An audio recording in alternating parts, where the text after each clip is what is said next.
ഒന്നുമില്ലായ്കയിൽ നിന്നെന്നെ നിന്നുടെ ഛായയിൽ സൃഷ്ടിച്ചു. നിത്യമായി സ്നേഹിച്ചെന്നെ നിന്റെ പുത്രനെ തന്നു രക്ഷിച്ചു നീ. നിൻ മഹാകൃപയ്ക്കായി നിന്നെ ഞാൻ സ്തുതിച്ചിടുമെന്നും. നിൻ മഹാകൃപയ്ക്കായി നിന്നെ ഞാൻ സ്തുതിച്ചിടുമെന്നും.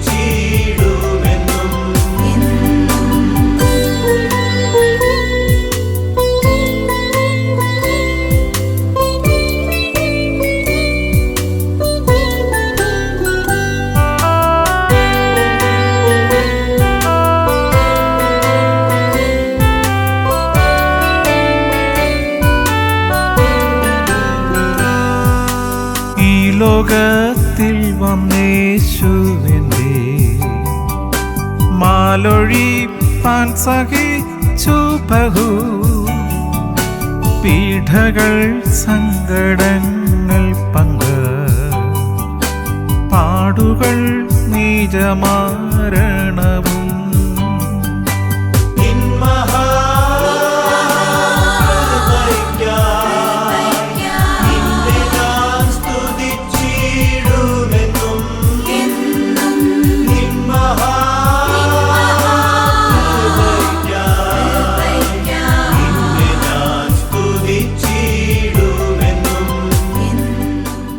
ഹല്ലേലൂയ, സ്തോത്രം. ഇന്നത്തെ നമ്മുടെ ചിന്താ വിഷയം ദ പീസ് ഓഫ് ക്രൈസ്റ്റ്, ക്രിസ്തുവിന്റെ സമാധാനം. ഞങ്ങളുടെ പാറയും വീണ്ടെടുപ്പുകയാണ്. കർത്താവേ, അടിയങ്ങളുടെ ആദരത്തിലെ ഓരോ വാക്കുകളും ഹൃദയത്തിലെ ധ്യാനവും തിരുസന്നിധിയിൽ പ്രസാദകരമായിരിക്കുവാൻ പരിശുദ്ധാത്മാവ് ദൈവമേ ഞങ്ങളെ സഹായിക്കണം, പഠിപ്പിക്കണം. അവിടുന്ന് അങ്ങനെ ചെയ്യുന്നതിനായി നന്ദി, അനുഗ്രഹിച്ചനായി സ്തോത്രം. യേശുവിൻ നാമത്തിൽ തന്നെ ആമേൻ. ദ പീസ് ഓഫ് ക്രൈസ്റ്റ്, യേശു ക്രിസ്തുവിന്റെ സമാധാനം. വിശുദ്ധ യോഹന്നാന്റെ സുവിശേഷം 14 അധ്യായം 27 വാക്യം. John's Gospel chapter 14 verse 27. Peace I leave with you, my peace I give to you.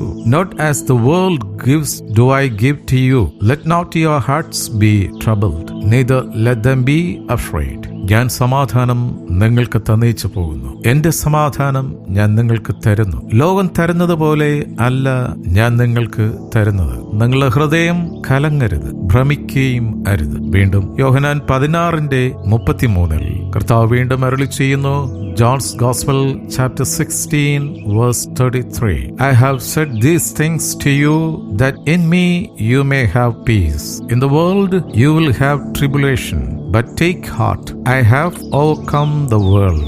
നിങ്ങൾക്ക് എന്നിൽ സമാധാനം ഉണ്ടാകേണ്ടതിന് ഇത് ഞാൻ നിങ്ങളോട് സംസാരിച്ചിരിക്കുന്നു. ലോകത്തിൽ നിങ്ങൾക്ക് കഷ്ടം ഉണ്ട്, എങ്കിലും ധൈര്യപ്പെടുവിൻ, ഞാൻ ലോകത്തെ ജയിച്ചിരിക്കുന്നു എന്ന് പറഞ്ഞു. സമാധാന പ്രഭുവായ ക്രിസ്തു നൽകുന്ന വാഗ്ദത്തം അവിടുത്തെ സമാധാനം തന്നെയാണ്. കാരണം സമാധാന പ്രഭുവായ ഒരു രാജാവിന് മാത്രമേ സമാധാനം തരാൻ കഴിയൂ. ഈ ഭൂമിയിൽ ഒരു പ്രസിഡന്റിനും ഒരു പ്രധാനമന്ത്രിക്കും മുഖ്യമന്ത്രിക്കും മറ്റു മന്ത്രിമാർക്കും സമാധാനം തരാൻ കഴിയുകയില്ല. കാരണം ഈ ലോകത്തെ സൃഷ്ടിച്ചവന് മാത്രമേ സമാധാനം തരാൻ കഴിയുകയുള്ളൂ. അവൻ അവിടുന്ന് തരുന്ന സമാധാനം ശാശ്വതമായ സമാധാനമാണ്. സമാധാനം ദൈവത്തിന്റെ ദാനമാണ്, ആത്മാവിന്റെ ഫലമാണ്. 1 തെസ്സലോനിയർ 5:13 അവിടുത്തെ നമ്മളോട് പരിശുദ്ധാത്മാവ് നമ്മളോട് സംസാരിക്കുന്നത് തമ്മിൽ സമാധാനമായിരിപ്പിൻ.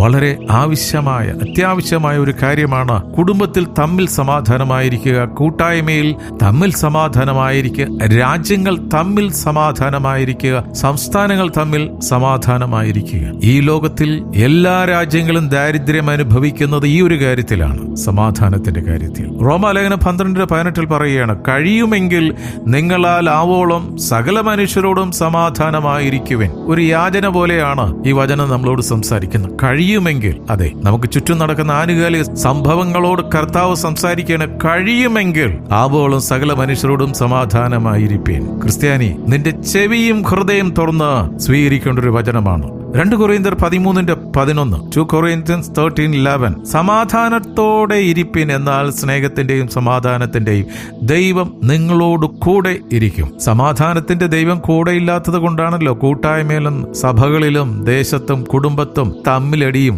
അടിച്ചു പിരിയുന്നതിന്റെ കാരണം. ലോകത്തിന്റെ സമാധാന പാലകനായ കർത്താവ് ജനിച്ചത് ഹല്ലേലൂയ കുടുംബത്തെ തകർക്കാനല്ല, കൂട്ടായ്മ തകർക്കാനല്ല, രാജ്യത്തെ തകർക്കാനുള്ള മഹാസമാധാനം തരാനാണ്. ആ കർത്താവ് യേശുക്രിസ്തു കുടുംബത്തിലുണ്ടെങ്കിൽ, കൂട്ടായ്മയിലുണ്ടെങ്കിൽ അടിയും തകർച്ചയും ഉണ്ടാകുകയില്ല. ഹല്ലേലൂയ. സ്തോത്രം, സ്തോത്രം, സ്തോത്രം. മത്തായിയുടെ സുവിശേഷം 5:9 പറയുകയാണ്, സമാധാനം ഉണ്ടാക്കുന്നവർ ഭാഗ്യവാന്മാർ, അവർ ദൈവമക്കൾ എന്ന് വിളിക്കപ്പെടും. സമാധാനത്തിൽ ജീവിക്കാൻ ദൈവം നമ്മെ വിളിച്ചിരിക്കുന്നു. ഭിന്നതയും അടിമത്തവും വർഗീയ കലാപങ്ങളും രാഷ്ട്രീയ വിപ്ലവങ്ങളും നടക്കുന്ന ഒരു കാലഘട്ടത്തിലാണ് പാലസ്തീൻ ജനതയോട് കർത്താവ് ഇപ്രകാരം പറഞ്ഞത്. എന്താണത്? സമാധാനം ഉണ്ടാക്കുന്നവർ ഭാഗ്യവാന്മാർ, അവർ ദൈവമക്കളെന്ന് വിളിക്കപ്പെടും. മാത്യു 5:9.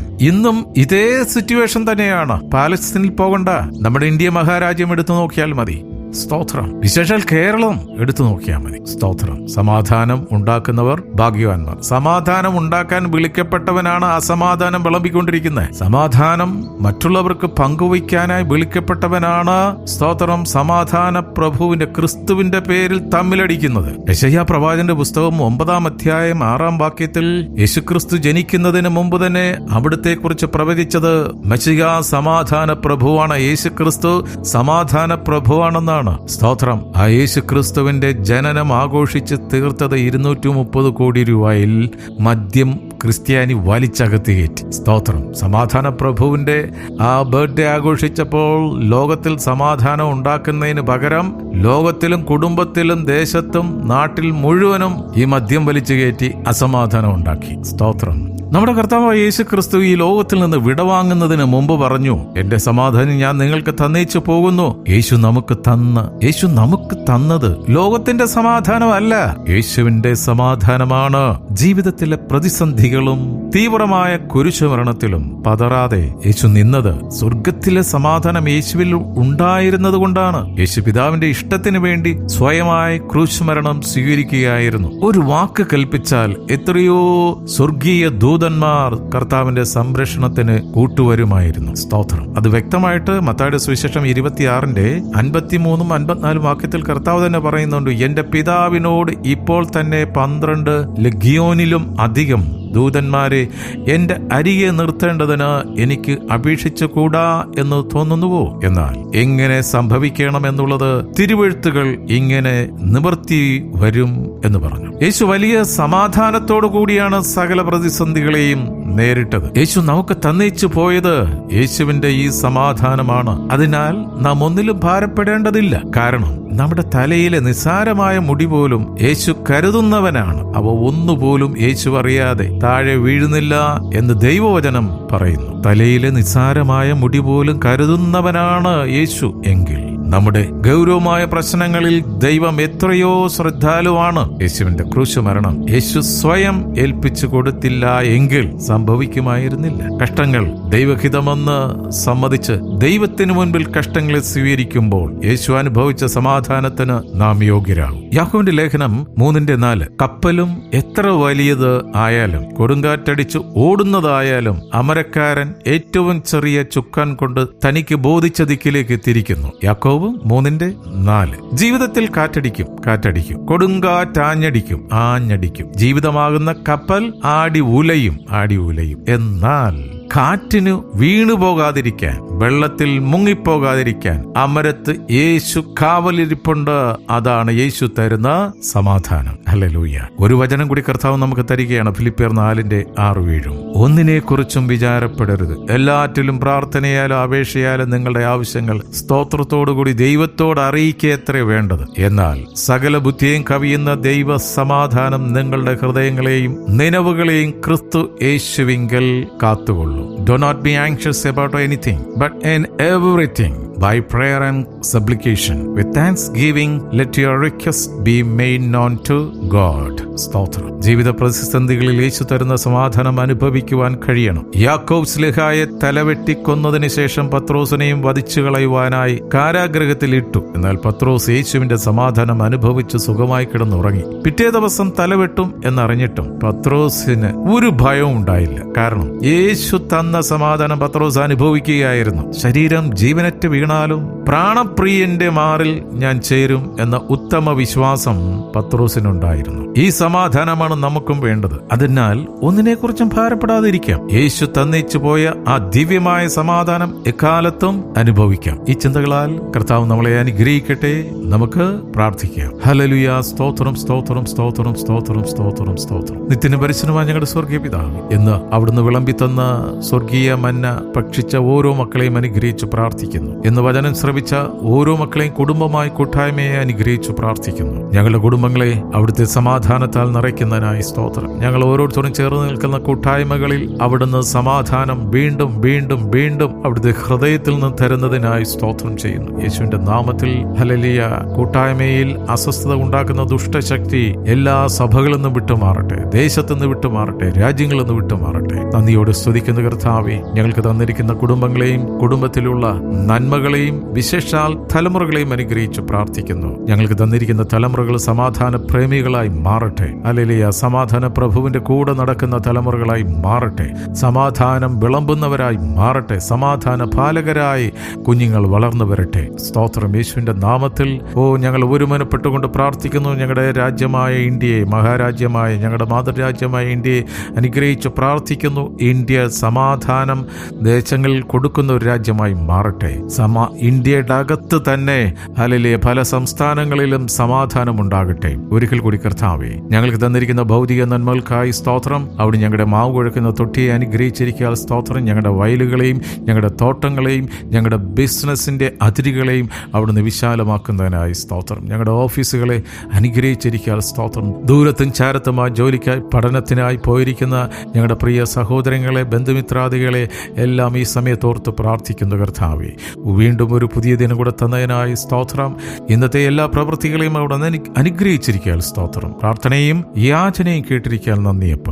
യേശുവിൻ നാമത്തിൽ തന്നെ. ആമേൻ, ആമേൻ, ആമേൻ.